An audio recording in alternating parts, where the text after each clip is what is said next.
निर्धनता एक चुनौती। अवलोकन। इस अध्याय में निर्धनता के विषय में चर्चा की गई है, जो स्वतंत्र भारत के सम्मुख एक सर्वाधिक कठिन चुनौती है। उदाहरणों द्वारा इस बहुआयामी समस्या की चर्चा करने के पश्चात यह अध्याय सामाजिक विज्ञानों में निर्धनता के प्रति दृष्टिकोण की भी चर्चा करता है। भारत तथा विश्व में निर्धनता की प्रवृत्तियों को निर्धनता रेखा की अवधारणा से के माध्यम से समझा गया है। निर्धनता के कारणों एवं सरकारों द्वारा किए गए निर्धनता निवारण के उपायों की भी चर्चा की गई है। निर्धनता की आधिकारिक अवधारणा को मानव निर्धनता का एक विस्तृत करके अध्याय का समापन किया गया है। परिचय। अपने दैनिक जीवन में हम अनेक ऐसे लोगों के संपर्क में आते हैं जिनके बारे में हम सोचते हैं कि वे निर्धन हैं। वे गांव के भूमिहीन श्रमिकों भी हो सकते हैं और शहर की भीड़ भरी झुग्गियों में रहने वाले लोग भी। वे निर्माण स्थलों के दैनिक वेतनभोगी श्रमिक भी हो सकते हैं और ढाबों में काम करने वाले बाल श्रमिक भी हो। ये चित्रों में बच्चे उठाए भिखारी भी हो सकते हैं। हम अपने चारों ओर निर्धनता देखते हैं। वास्तव में देश की हर चौथा व्यक्ति निर्धन है। इसका अर्थ यह है कि वर्ष 2011 से 12 में भारत में मोटे तौर पर 270 मिलियन यानी 27 करोड़ लोग निर्धनता में जीते हैं। इसका यह भी अर्थ है कि विश्व में भारत में सबसे अधिक निर्धनों की संकेंद्रण है। यह इस चुनौती की गंभीरता को दर्शाता है। निर्धनता के दो विशिष्ट मामले। शहरी निर्धनता। 33 वर्षीय रामशरण झारखंड में रांची के निकट गेहूं के आटे की एक मिल में दैनिक श्रमिक के रूप में काम करता है। जब कभी उसे रोजगार मिलता है तो वह एक महीने में लगभग 1500 रुपये कमा लेता है। यह 6 सदस्यों के परिवार को चलाने के लिए पर्याप्त नहीं है, जिसमें उसकी पत्नी और 6 माह के से 12 वर्ष तक की आयु के 4 बच्चे शामिल हैं। उसे रामगढ़ के समीप ये चित्र में दिखाए गए हैं। मकान का किराया अदा करने के पश्चात गांव में बूढ़े माता पिता के लिए कोई पैसा नहीं बचाता। अम्मा, आप देर से आई हो। भाई बिना खाना खाए काम पर चले गए। चित्र में रामशरण की कहानी दिखाई गई है।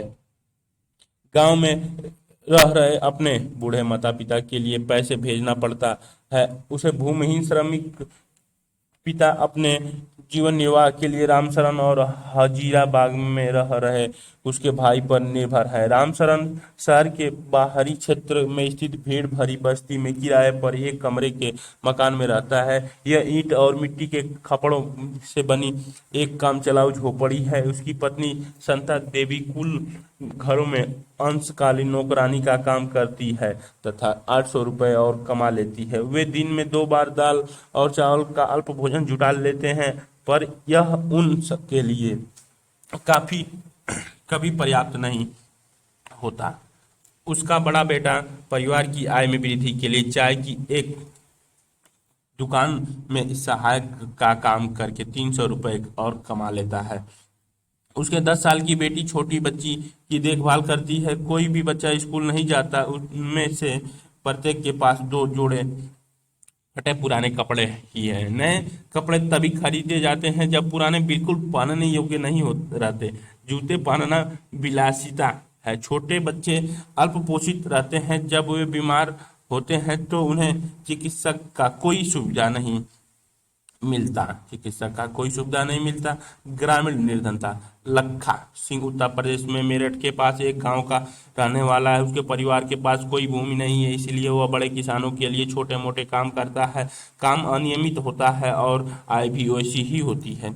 कई बार उसे पूरे दिन की मेहनत के बदले 50 रुपये ही मिलते हैं, लेकिन प्रायः खेतों में पूरे दिन मेहनत करने के बाद उसे वस्तु के रूप में कुछ किलोग्राम गेहूं, दाल या थोड़ी सी सब्जी ही मिल पाती है। 8 सदस्यों का परिवार हमेशा 2 वक्त का भोजन भी नहीं जुटा पाता। लखा सिंह गांव के बाहर एक कच्ची झोपड़ी में रहता है। परिवार की महिलाएं पूरा दिन खेतों में चारा काटने और खेतों में जलाने की लकड़ी बीनने में ही गुजार देती हैं।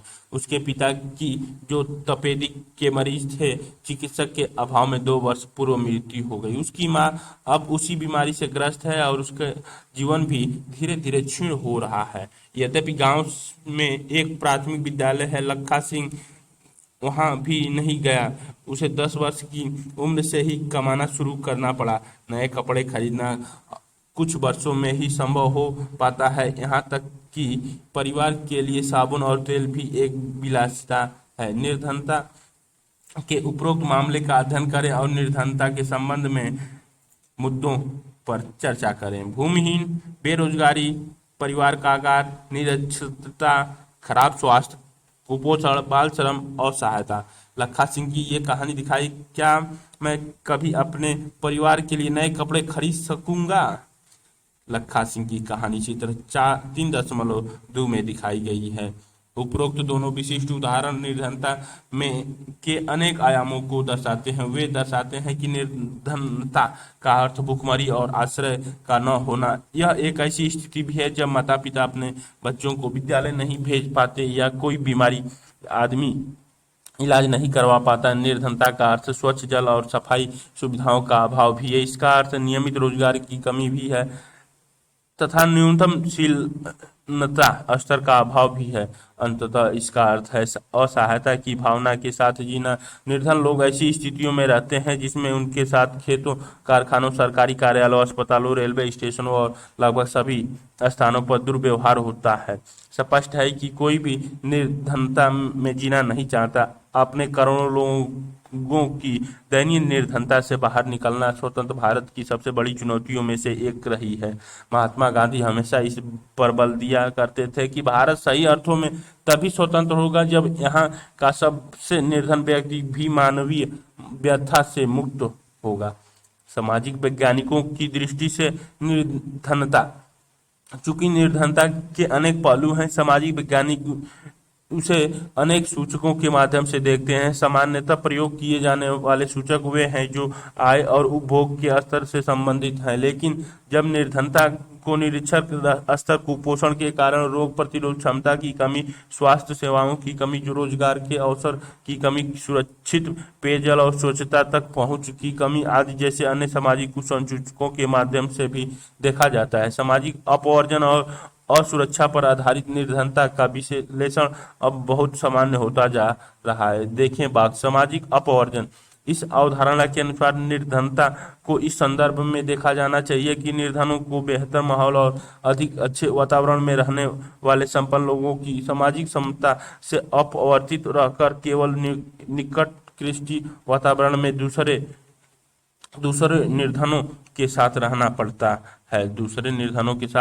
रहना पड़ता है। सामान्य अर्थ में सामाजिक अपवर्तन निर्धनता का एक कारण और परिणाम दोनों हो सकता है। मोटे तौर पर यह एक प्रक्रिया है जिसके माध्यम से व्यक्ति या समूह उन सब सुविधाओं, लाभों और अवसरों से अपवर्तित रहते हैं जिनकी उपभोग दूसरे उनसे अधिक अच्छे करते हैं। इसका एक विशिष्ट उदाहरण भारत में जाति व्यवस्था की कार्यशैली है, जिसमें कुछ जातियों के लोगों को समान अवसर से अपवर्तित रखा जाता है। इस प्रकार सामाजिक अपवर्तन लोगों की आय ही बहुत कम नहीं करता, बल्कि यह इससे भी कहीं अधिक क्षति पहुंचा सकता है। असुरक्षा। निर्धनता के प्रति असुरक्षा एक माप है जो कुछ विशेष समुदाय, जैसे किसी पिछड़ी जाति के सदस्य या व्यक्ति, जैसे कोई विधवा या शारीरिक रूप से विकलांग व्यक्ति के भावी वर्षों में निर्धन होने या निर्धन बने रहने की अधिक संभावना जताता है। असुरक्षा का निर्धारण परिसंपत्तियों, शिक्षा, स्वास्थ्य और रोजगार के अवसरों के रूप में जीविका खोजने के लिए विभिन्न समुदायों के पास उपलब्ध विकल्पों से होता है। इसके अलावा इसका विश्लेषण प्राकृतिक आपदाओं, भूकंप, सुनामी, आतंकवाद आदि मामलों में इन समूहों के समक्ष विद्यमान बड़े जोखिमों के आधार पर किया जाता है। अतिरिक्त विश्लेषण इन जोखिमों से निपटने की उनकी सामाजिक और आर्थिक क्षमताओं के आधार पर किया जाता है। वास्तव में जब सभी लोगों के लिए बुरा समय आता है, चाहे वो कोई बाढ़ हो या भूकंप या फिर नौकरियों की उपलब्धता में कमी, दूसरे लोगों की तुलना में अधिक प्रभावित होने की बड़ी संभावना का निरूपण ही असुरक्षा है। निर्धनता रेखा। निर्धनता पर चर्चा की केंद्र में सामान्यतः निर्धनता रेखा की अवधारणा होती है। निर्धनता के आकलन की एक सर्वमान्य सामान्य विधि आय अथवा उपभोग स्तरों पर आधारित है। किसी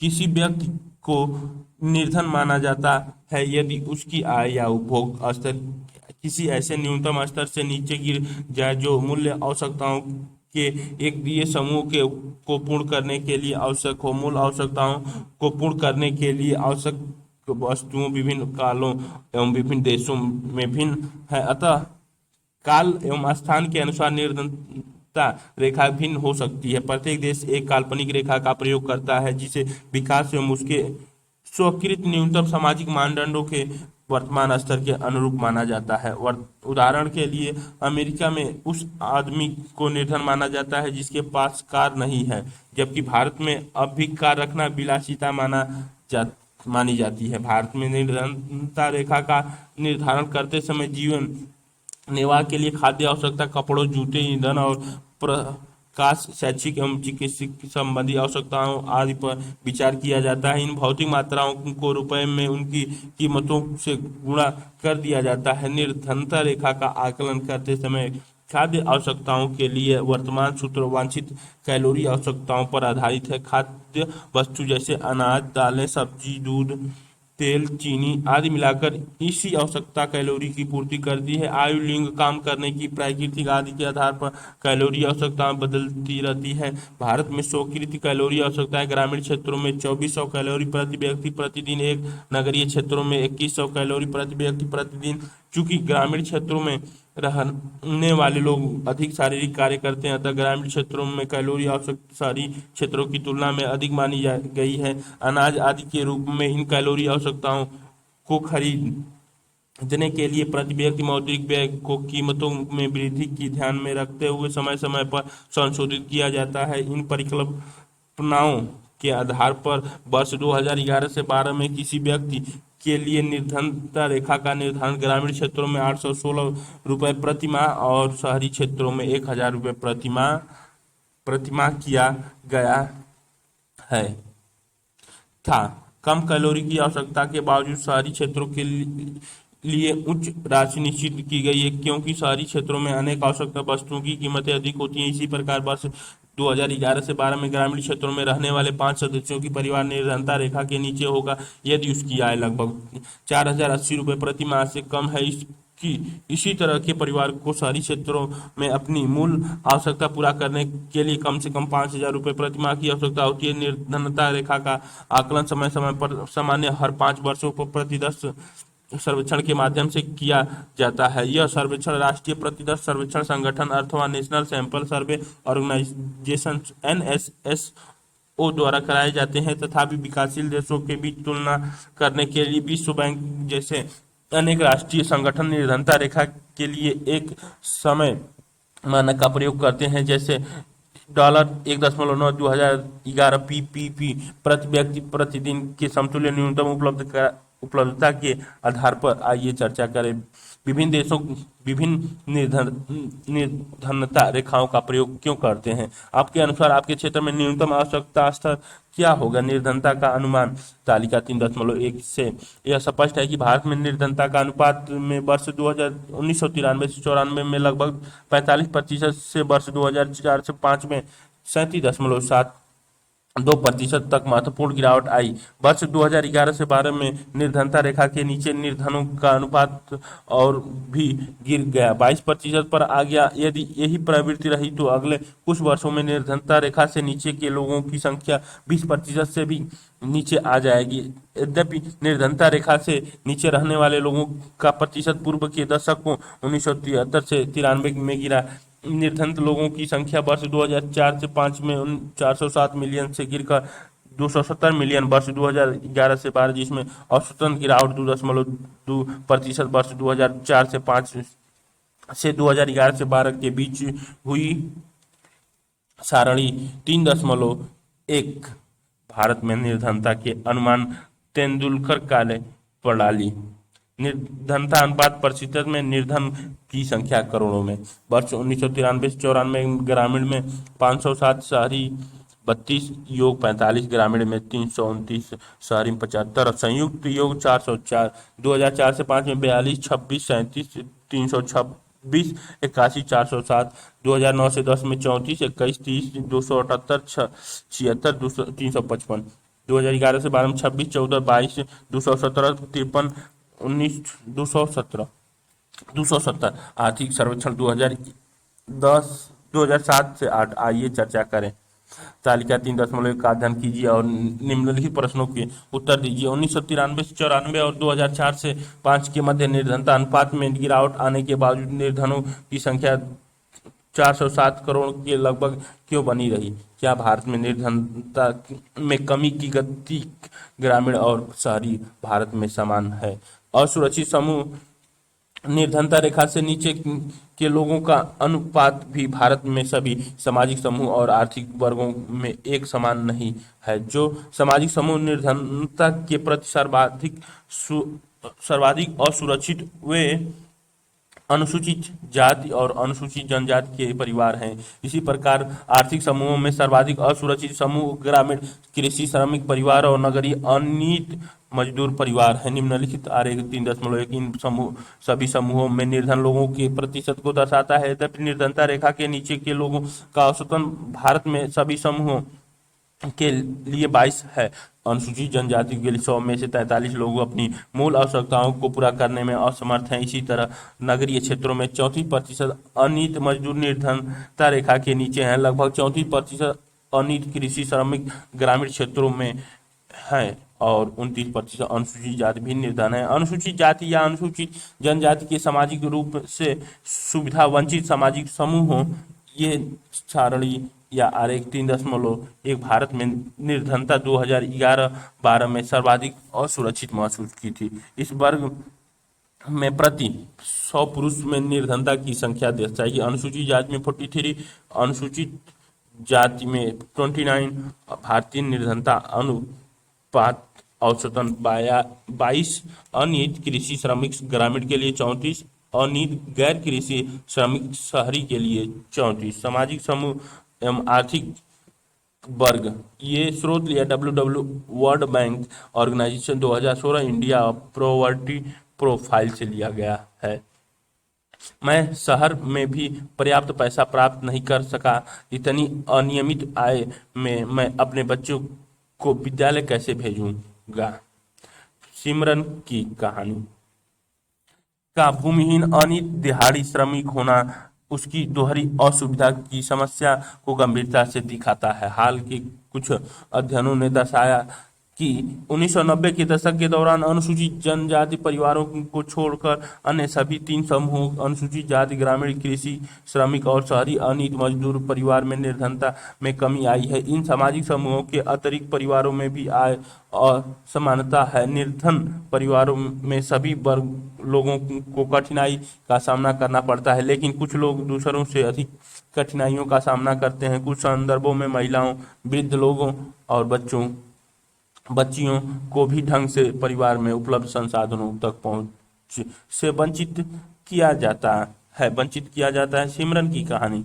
सिमरन तमिलनाडु में कररू कस्बे के निकट एक छोटे गांव में रहता है। कररू हथकरघा और बिजली करघा के अपने कपड़ों के लिए प्रसिद्ध है। गांव में 100 परिवार रहते हैं। सिमरन आयुथांथियार मोची जाति का और अब वो 160 रुपये प्रतिदिन के हिसाब से एक खेतिहर मजदूर के रूप में काम करता है, लेकिन उसे यह काम वर्ष में मात्र 5 या 6 महीने मिलता है। अन्य समय में वह गांव के दूसरे छोटे मोटे काम करता है। उसकी पत्नी शशिकला भी उसके साथ काम करती है, लेकिन इन दिनों उसे कभी कभी ही काम मिल पाता है। यदि मिलता भी है तो उसे उसी काम के लिए जो सिमरन करता है उसे 100 रुपये प्रतिदिन मिलता है। परिवार में 8 सदस्य हैं। सिमरन की 65 वर्ष की विधवा माँ बीमार है और प्रतिदिन के कामों में उसकी सहायता की आवश्यकता पड़ती है। उसकी 25 वर्ष की एक अविवाहित बहन है और उसके अपने 4 बच्चे हैं जिनकी आयु 1 वर्ष से 16 वर्ष के बीच है। उनमें से 3 लड़कियां हैं और सबसे छोटा बेटा है। कोई भी लड़कियां विद्यालय नहीं जाती। लड़कियों के लिए विद्यालय की पुस्तकें और अन्य वस्तुएं खरीदना विलासिता है और उसके बस से बाहर है। फिर एक दिन उसकी शादी भी करनी है, इसीलिए वो अभी उनकी शिक्षा पर खर्च नहीं करना चाहता। उसकी माँ की अब जीने की कोई इच्छा नहीं है, वो मृत्यु की प्रतीक्षा कर रही है। उसकी बहन और सबसे बड़ी लड़की घर का काम करती हैं। सिमरन अपने बेटे को बड़ा होने पर विद्यालय भेजना चाहता है। उसकी अविवाहित बहन की उसकी पत्नी के साथ नहीं बनती। शशिकला उसे एक बोझ समझती है, लेकिन सिमरन धन की कमी के कारण उसके लिए कोई योग्य वर नहीं ढूंढ पा रहा है। यद्यपि उसके परिवार को 2 जून की रोटी का प्रबंधन करना कठिन हो रहा है। सिमरन मात्र अपने बेटे के लिए कभी कभी दूध खरीद लेता है। आइए चर्चा करें। अपने आसपास के कुछ निर्धन परिवारों का अवलोकन करें और यह पता करने का लगाने का प्रयास करें कि वे किस सामाजिक और आर्थिक समूहों में संबंध है। परिवार में कमाने वाले सदस्य कौन है? परिवार में वृद्धि की स्थिति क्या है? क्या सभी बच्चे लड़के और लड़कियां विद्यालय जाते हैं? अंतर्राज्यीय असमानताएं। भारत में निर्धनता का एक और पहलू या आयाम है। प्रत्येक राज्य में निर्धन लोगों का अनुपात एक समान नहीं है। यद्यपि 1970 के दशक के प्रारंभ से राज्य स्तरीय निर्धनता में सुदीर्घकालिक कमी हुई है। निर्धनता कम करने में सफलता की दरें विभिन्न राज्यों में अलग अलग है। वर्ष 2011 से 12 में भारत में निर्धनता अनुपात 22% है। कुछ राज्य जैसे मध्य प्रदेश, असम, उत्तर प्रदेश, बिहार एवं ओडिशा में निर्धनता अनुपात राष्ट्रीय अनुपात से ज्यादा है, जैसा कि आरेख 3.2 दर्शाता है। बिहार और ओडिशा क्रमशः 33.7 और 32.6% निर्धनता औसत के साथ 2 सर्वाधिक निर्धन राज्य बने हुए हैं। ओडिशा, मध्य प्रदेश, बिहार और उत्तर प्रदेश में ग्रामीण निर्धनता के साथ नगरीय निर्धनता भी अधिक है। इसकी तुलना में केरल, महाराष्ट्र, आंध्र प्रदेश, तमिलनाडु, गुजरात और पश्चिम बंगाल में निर्धनता में उल्लेखनीय गिरावट आई है। पंजाब और हरियाणा जैसे राज्य उच्च कृषि वृद्धि की दर से निर्धनता कम करने में पारंपरिक रूप से सफल रहे हैं। केरल ने मानव संसाधन विकास पर अधिक ध्यान दिया है। पश्चिम बंगाल में भूमि सुधार उपायों से निर्धनता कम करने में सहायता मिली है। आंध्र प्रदेश और तमिलनाडु में अनाज का सार्वजनिक वितरण इसमें सुधार का कारण हो सकता है। वैश्विक निर्धनता परिदृश्य। विभिन्न देशों में अत्यंत आर्थिक निर्धनता। विश्व बैंक की परिभाषा के अनुसार प्रतिदिन $1.9 से कम पर जीवन निर्वाह करना में रहने वाले लोगों का अनुपात 1990 में 36% से गिरकर 2015 में 10% हो गई। यद्यपि वैश्विक निर्धनता में उल्लेखनीय गिरावट आई है, लेकिन इसमें वृहत क्षेत्रीय भिन्नताएं पाई जाती हैं। तीव्र आर्थिक प्रगति और मानव संसाधन विकास में वृहत निवेश के कारण चीन और दक्षिण पूर्वी एशिया के देशों में निर्धनता में विशेष कमी आई है। चीन में निर्धनों की संख्या 1981 में 88.3% से घटकर 2008 में 14.7% और 2015 में 0.7% रह गई। दक्षिण एशियाई के देशों भारत, पाकिस्तान, श्रीलंका, नेपाल, बांग्लादेश, भूटान में निर्धनों की संख्या में गिरावट इतनी ही तीव्र रही और 2005 में 34% से गिरकर 2013 में 16.2% हो गई है। निर्धनों के प्रतिशत में गिरावट के साथ ही निर्धनों की संख्या में भी कमी आई है। 2005 में 510.4 मिलियन से घटकर 2013 में 274.5 मिलियन रह गई। भिन्न निर्धनता रेखा परिभाषित के कारण भारत में भी निर्धनता राष्ट्रीय अनुमान से अधिक। ये आलेख 3.2 भारत में चुनिंदा राज्यों में निर्धनता का अनुपात 2011 जनगणना के अनुसार बिहार में 33.7, ओडिशा में 32.6, असम में 31.9, मध्य प्रदेश में 31.7, उत्तर प्रदेश में 29.4, कर्नाटक में 20.9, पश्चिम बंगाल में 19.9, महाराष्ट्र में 17.4, गुजरात में 16.6, राजस्थान में 14.7, त्रिपुरा में 14, तमिलनाडु में 11.3, हरियाणा में 11.2, दिल्ली में 9.9, आंध्र प्रदेश में 9.2, पंजाब में 8.3, हिमाचल प्रदेश में 8.1, केरल में 7.1 और पूरे भारत में 21.9। ये आर्थिक सर्वेक्षण 2017 से 18 के बीच लिया गया है। आइए चर्चा करें। आलेख का अध्ययन करें, निम्नलिखित कार्य करें। 3 राज्यों की पहचान करें जहां निर्धनता अनुपात सर्वाधिक है। 3 राज्यों की पहचान करें जहां निर्धनता अनुपात सबसे कम है। सब सहारा अफ्रीका में निर्धनता वास्तव में 2005 में 51% से घटकर 2015 में 41% हो गई। आरेख 3.3 देखें। लैटिन अमेरिका में निर्धनता का अनुपात वही रहा। यहाँ पर निर्धनता रेखा 2005 में 10% से गिरकर 2015 में 4% रह गई। देखें आलेख 3.3। रूस जैसे पूर्वी समाजवादी देशों में भी निर्धनता पुनः व्याप्त हो गई, जहां पहले आधिकारिक रूप से कोई निर्धन थी ही नहीं। तालिका 3.2 में अंतर्राष्ट्रीय निर्धनता रेखा अर्थात $1.9 प्रति दिन से नीचे की जनसंख्या की परिभाषा के अनुसार विभिन्न देशों में निर्धनता के नीचे रहने वाले लोगों का अनुपात दर्शाती है। संयुक्त राष्ट्र के नए सतत विकास के लक्ष्य को 2030 तक सभी प्रकार की गरीबी खत्म करने का प्रस्ताव है। आइए चर्चा करें। आलेख 3.4 का अध्ययन कर निम्नलिखित कार्य करें। विश्व के उन सभी क्षेत्रों की पहचान करें जहां निर्धनता अनुपात में गिरावट आई है। विश्व के उस क्षेत्र की पहचान करें जहां निर्धनता की संख्या सर्वाधिक है। तालिका 3.2 निर्धनता हैंड काउंट अनुपात कुछ चुनिंदा देशों के बीच तुलना। देश प्रति डॉलर में 1.9 से कम पाने वाले की संख्या। नाइजीरिया में 53.9 2009 में, बांग्लादेश 14.8 2016 में, भारत में 21.2 2011 में, पाकिस्तान 4 2015 में, चीन 0.7 2015 में, ब्राजील 4.8 2017 में, इंडोनेशिया 5.7 2017 में, श्रीलंका 0.8 2016 में। विश्व बैंक के ये आंकड़े हैं। आलेख 3.3 प्रतिदिन डॉलर में 1.9 पर जीवन यापन करने वाले लोगों की संख्या 2005 से 15 के बीच में दर्शाई गई है। ये वर्ष 2005, 10, 13 और 15। ये पहला चीन वाला दर्शाई गई है, लाल वाला पूर्व एशिया एवं प्रशांत के लिए, उसके बाद सब सहारा अफ्रीका, उसके लैटिन अमेरिका और कैरिबियन दक्षिण एशिया का ये प्रतिशत में दर्शाया गया है। विश्व बैंक के आंकड़े हैं। आरेख 3.4 क्षेत्रानुसार निर्धनता की संख्या $1.9 प्रतिदिन मिलियन में। ये 2005, 10 और 13 और 15 में पहला वाला सब सहारा अफ्रीका में दर्शाया गया है। दूसरा दक्षिण एशिया में जो कि 12 से नीचे दिखाया गया है। तीसरा लैटिन अमेरिका और कैरिबियन में दिखाया गया है जो कि 600 के आसपास। पूर्वी एशिया एवं प्रशांत वाले में 4 में दिखाया गया है और चीन वाले में नीचे दिखाया गया है। विश्व बैंक के आंकड़े HTTP data bank, world bank organisation data report, एपेस source poverty and the equity database. निर्धनता के कारण भारत में व्यापक निर्धनता के अनेक कारण हैं। एक ऐतिहासिक घटना कारण ब्रिटिश औपनिवेशिक प्रशासन के दौरान आर्थिक विकास का निम्न स्तर।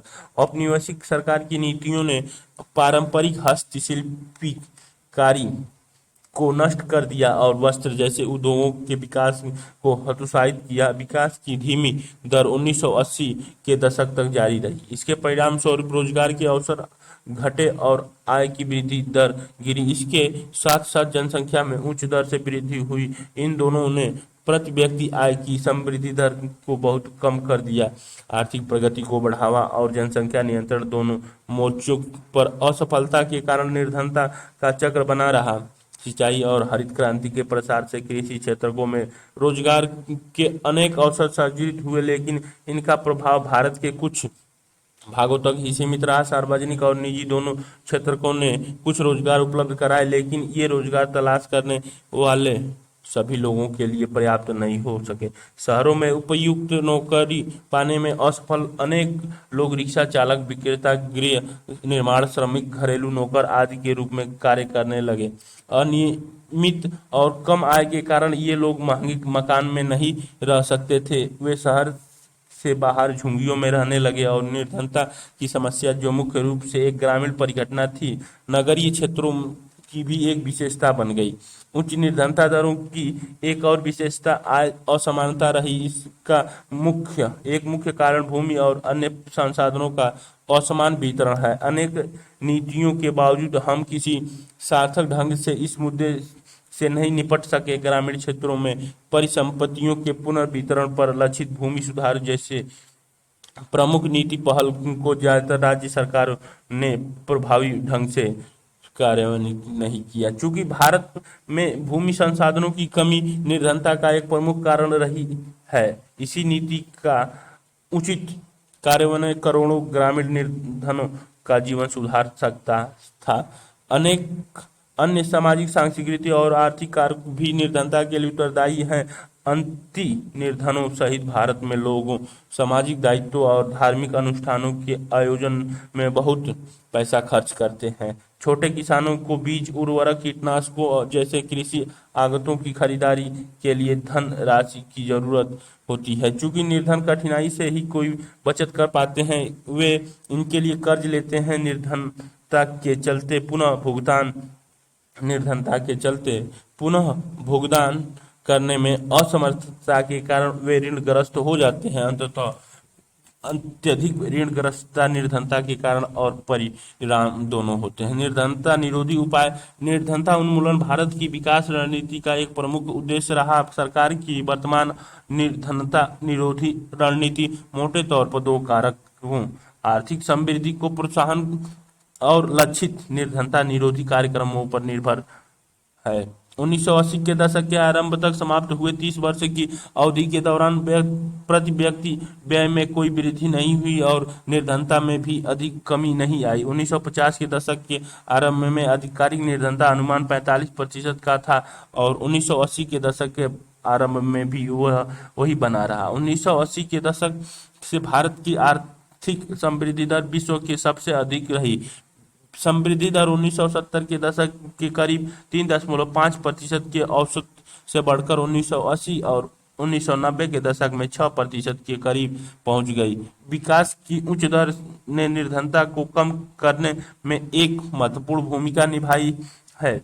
इसीलिए यह स्पष्ट होता जा रहा है कि आर्थिक समृद्धि और निर्धनता उन्मूलन के बीच एक घनिष्ठ संबंध है। आर्थिक समृद्धि अवसरों को व्यापक बना देती है और मानव विकास में निवेश के लिए आवश्यक संसाधन उपलब्ध कराती है। यह शिक्षा में निवेश से अधिक आर्थिक प्रतिफल पाने की आशा में लोगों को अपने बच्चों को लड़कियों सहित स्कूल भेजने के लिए प्रोत्साहित करती है। तथापि यह संभव है कि आर्थिक विकास से सृजित अवसरों से निर्धन लोगों प्रत्यक्ष लाभ नहीं उठा सके। इसके अतिरिक्त कृषि क्षेत्रों में समृद्धि अपेक्षा से बहुत कम रही।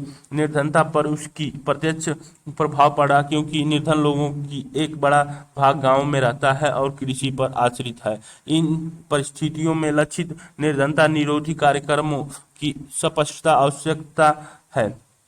यद्यपि ऐसी अनेक योजनाएं हैं जिनको प्रत्यक्ष या परोक्ष रूप से निर्धनता कम करने के लिए बनाया गया है। उनमें कुछ का उल्लेख यहाँ करना आवश्यक है। महात्मा गांधी राष्ट्रीय ग्रामीण रोजगार अभियान अधिनियम 2005 मनरेगा का उद्देश्य ग्रामीण क्षेत्रों में आजीविका सुरक्षित करने के लिए हर घर के लिए मजदूरी रोजगार कम से कम 100 दिनों के लिए उपलब्ध कराना है। इसका उद्देश्य सतत विकास में मदद करना ताकि सूखा, वन कटाई और मिट्टी के कटाव जैसी समस्याओं से बचा जा सके। इस प्रावधान के तहत 1/3 रोजगार महिलाओं के लिए सुरक्षित किया गया है। इस स्कीम के अंतर्गत 4.78 करोड़ परिवार को 220 करोड़ प्रति व्यक्ति रोजगार उपलब्ध कराया गया है। इस योजना के अंतर्गत अनुसूचित जाति, अनुसूचित जनजाति एवं महिलाओं को हिस्सा कार्यक्रम 23%, 17% और 53% है। औसतन रोजगार वर्ष 2006 से 7 में 65 रुपए से बढ़ाकर 132 रुपए वर्ष 2013 से 14 में यह कर दिया गया है। हाल ही में मार्च 2018 में विभिन्न राज्यों में अंकुश मैनुअल श्रमिकों के लिए मजदूरी दर संशोधित कर दी गई है। इन राज्यों एवं संघ शासित प्रदेशों में मजदूरी दर की सीमा 281 प्रतिदिन हरियाणा के श्रमिकों के लिए से 168 प्रतिदिन बिहार के श्रमिक और झारखंड के श्रमिकों के लिए तय की गई है। केंद्र सरकार राष्ट्रीय रोजगार गारंटी कोष भी स्थापित करेगी। इसी तरह राज्य सरकार भी योजना के कार्यान्वयन के लिए राज्य रोजगार गारंटी कोष की स्थापना करेगी। कार्यक्रम के अंतर्गत अगर आवेदक को 15 दिन के अंदर रोजगार उपलब्ध नहीं कराया गया तो वह दैनिक बेरोजगार भत्ते का हकदार होगा।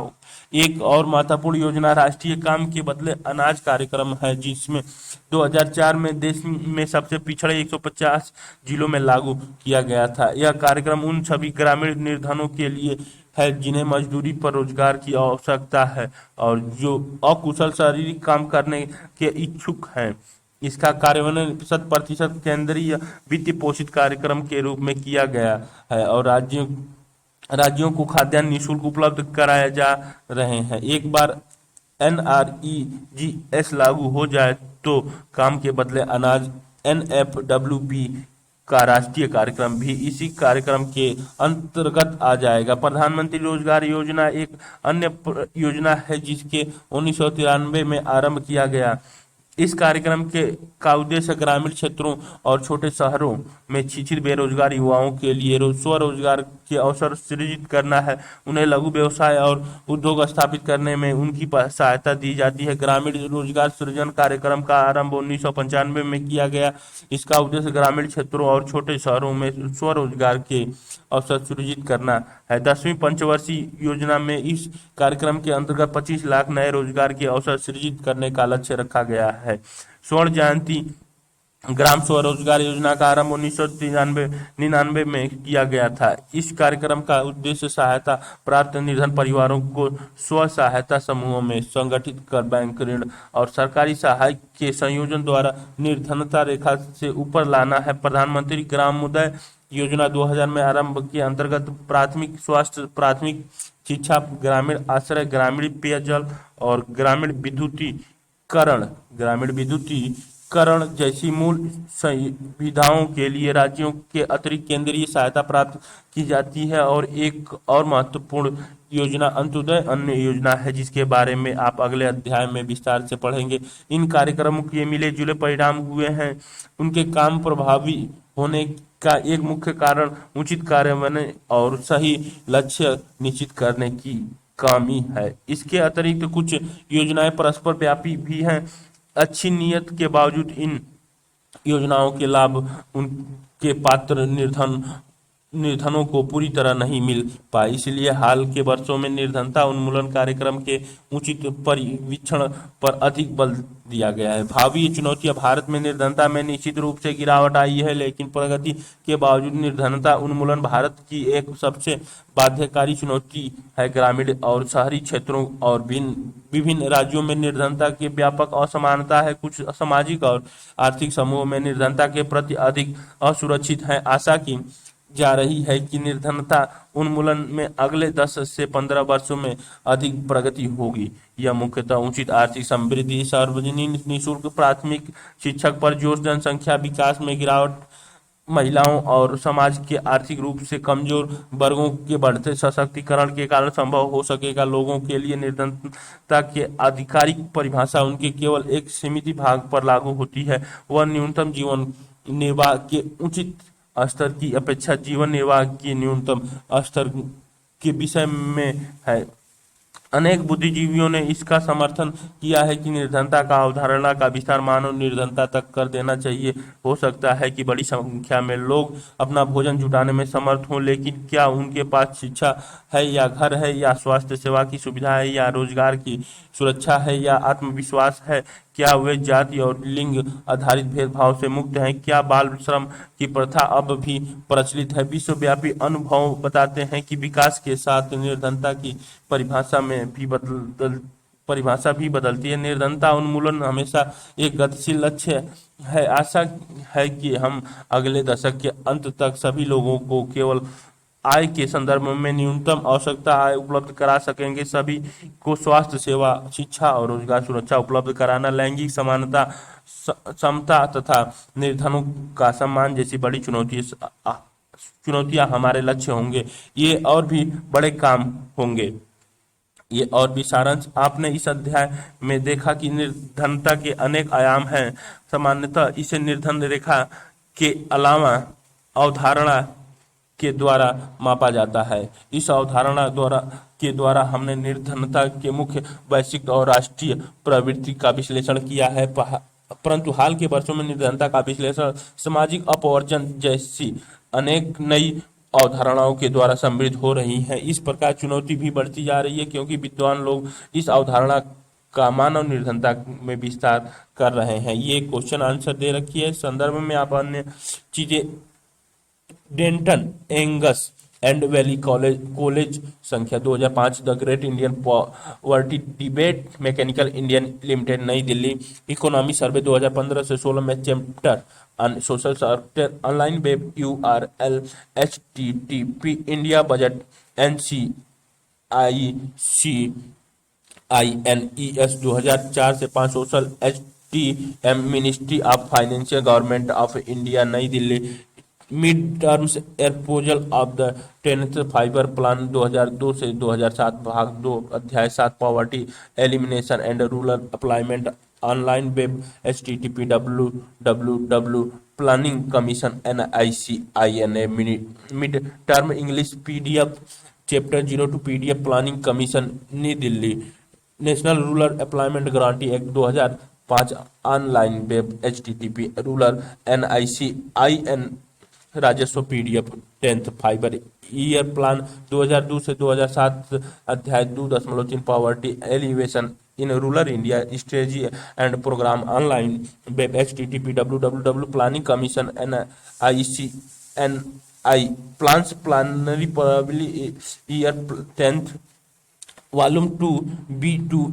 CH23 PDF प्लानिंग कमीशन, नई दिल्ली, वर्ल्ड डेवलपमेंट सूचक 2016, तथा विकास लक्ष्य की विशेषता, the world bank, Oxford university press, Delhi, परिग्रही Arvind and Vishal More, poverty social, religious and economic groups in India and its largest state, working paper number 2013 से 14, programme on India economic policies, Columbia university.